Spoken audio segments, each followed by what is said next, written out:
it's really interesting from our point of view at Jamie Oliver Foundation to actually see what the young people think about this issue. It's really important.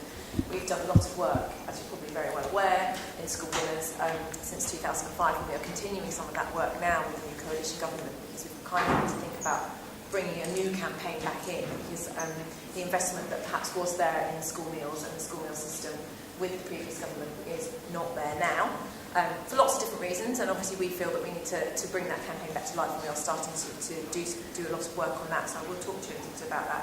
But really I wanted to come along today just to kind of highlight the points really that that Jamie would have brought if he could have been available to come along to himself today. So I've actually got a little message from him which I think is quite poignant and I would like to read out. It's about obviously the event today and the work that you guys have been doing together in the report that you've issued. So it just kind of highlights his feelings about it, and it actually states that all our children, whatever their background, must have the right to a tasty, nutritious meal at lunchtime and a quality meal, and it's been proven time and time again during the last 5 years that a healthy school meal improves a child's ability to learn and do well at school. We can't ignore that, and we mustn't ignore that. We must continue to feed our children better, all our children, particularly those from lower income families, as a school meal can often be, as we know, the only full meal they get each day. We must invest in our children, they are the future and they deserve it.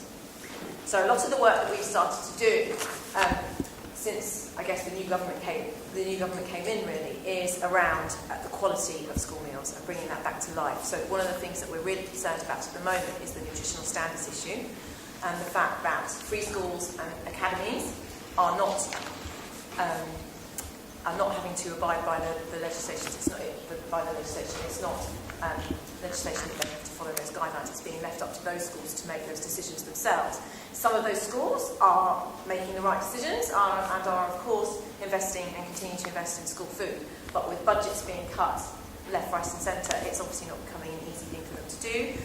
Head teachers, we have to remember, aren't catering managers. It's not their area of expertise. They have lots of other things that they need to prioritise, and without legislation it can be really difficult for schools to keep things in the standards keep the standards in place and keep the quality of school meals high.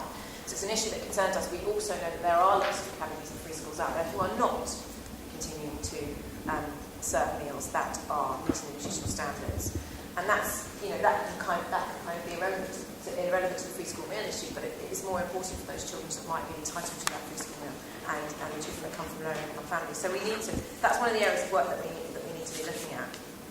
And just going on, I want to highlight a couple of points today that I think are poignant to this report and that are actually relevant.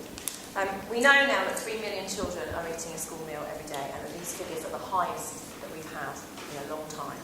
And the figures, initially when the 2005 campaign took place and the new nutritional standards came in, we knew that figures did start to drop slightly, but then after a short period of time they did start to rise. Children become used to eating a better meal and accepting of the food that is available to them, and they are more than happy to choose. And it takes time for that to happen, and it has been a long process, and we always said it would be a long process.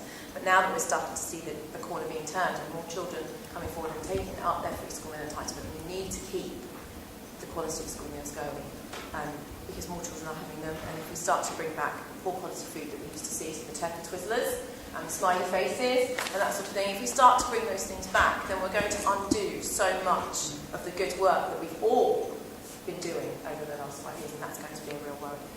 So, there's more children eating them, and that's another reason why they need to be good. Irrelevant of their background, there's more children eating them. A school meal also accounts for at least 1/3 of a child's daily nutritional intake. So for children from lower income families, it can actually, and it is, for a lot of those children, the realism is that it's their only meal that they get a day.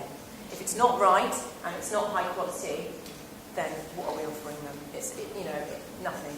But also coming to the point that's in the report, if the free school meal allowance is adequate enough for those children to be accessing a meal that actually meets those nutritional standards, so what we would call a full meal, and not just the option and being able to access a piece of fruit, it has to be a full meal. If it's their only meal of the day, it's even more important that adequacy level and the free school meal allowance that is given is raised. Food prices, food costs have risen, there's inflation, transport costs have risen, fuel costs have risen. So why hasn't the free school meal entitlement risen? The cost of it has. So why hasn't the allowance associated with it risen? I think that's quite interesting. And it needs to be looked at. You've already said, and everybody here knows, that a nutritional meal increases the child's concentration, improves their behaviour in class and their chances of achieving their best in school. One of the things that the new government was committed to when it came in was reducing the attainment gap and reducing health inequalities. And the free school meal issue and the access to free school meal is really key in addressing that when we're looking at the value that a meal has at lunchtime in terms of increasing the child's concentration and their ability to learn. If children don't reach their full potential at school, obviously there is a knock-on effect for that. It influences their life chances in adulthood, their long-term earnings and their financial contribution to society. And I think coming back to the point that you've also already mentioned, the cost of perhaps the universal credit system and more children being able to access a free school meal is obviously an issue in this current economic climate. But I think what we need to look at is the cost of obesity and the huge cost that has to the NHS and to the government, and actually looking at the figures and offsetting those sorts of costs. So investing in one thing might mean that we offset other costs in the future, and that really needs to be looked at. People need to see the bigger picture, really, and appreciate that things will take time, and the investment needs to be there so that they can take time.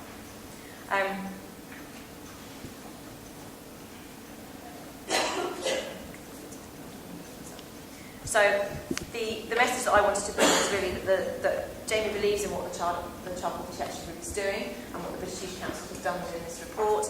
He's really pleased to see that some of the things that have come out of it in terms of what the young people think, and we will be picking up on those issues and looking at how we take this forward when we have our meetings and our discussions with